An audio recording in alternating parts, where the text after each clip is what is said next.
Hey everybody, I'm Evan Hammonds for Bloodhorse.com. Welcome to another edition of After the Wire.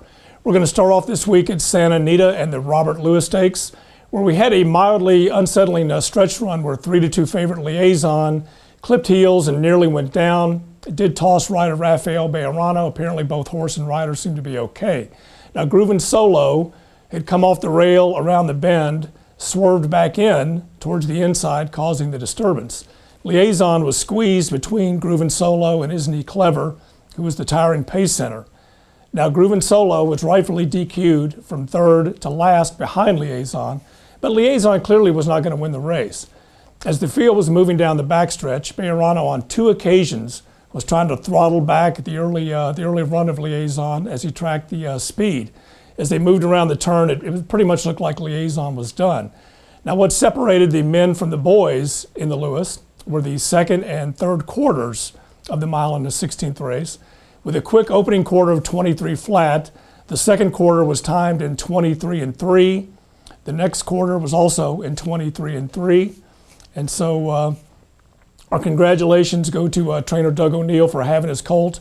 I'll have another ready to run off such a long layoff. The last time he ran, he was in the Hopeful Stakes at Saratoga back in August. We'll also take the results of the Robert Lewis with a grain of salt, as the last Lewis winner to go on and win the Kentucky Derby was 26 years ago, back when the race was the Santa Catalina Stakes. Ferdinand, remember him, won both for trainer Charlie Whittingham and Bill Shoemaker. At Tampa Bay Downs, we were very impressed with Battle Hardened and his heads-up score in the Sam Davis. The bettors were impressed as well, considering the fact that he was still a maiden and he went off as the 9-2 third choice. And despite being a maiden, he ran a very professional race after breaking from the inside in a big 11-horse field. And he looked very comfortable cruising along the rail in fourth early on down the backstretch, even as Holy Highway came up his inside as they neared the far turn. Very confident Julien Leparoux got Battle Hardened in a great spot turning for home. And he was able to charge the front and then even hold off Perspective, who also ran a super race, but may have been asked to move a bit too soon. Both the first and second finishers look to have plenty of upside. Now Battle Hardened's family, he's out of stakes winner Jen Fashion, a daughter of Northern Fashion, is no stranger to upsets and no stranger to winning Grade 1 races. Battle Hardened is a half-brother to Colonial Colony, winner of the Stephen Foster Handicap at 62-1 back in 2004. We're really excited to have trainer Eddie Keneally have a good Derby horse. Let's hope they have a great run.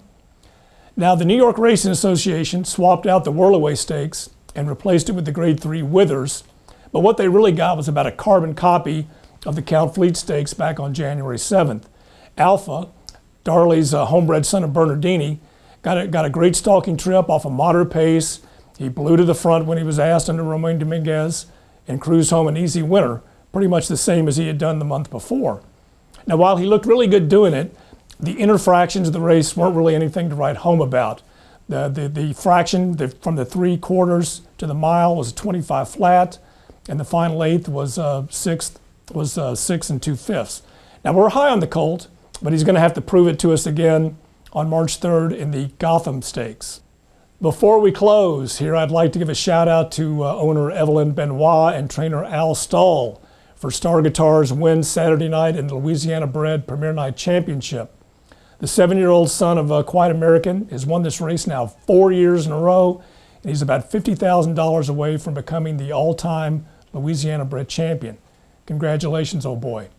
For Bloodhorse.com, I'm Evan Hammonds. Thanks for watching After the Wire.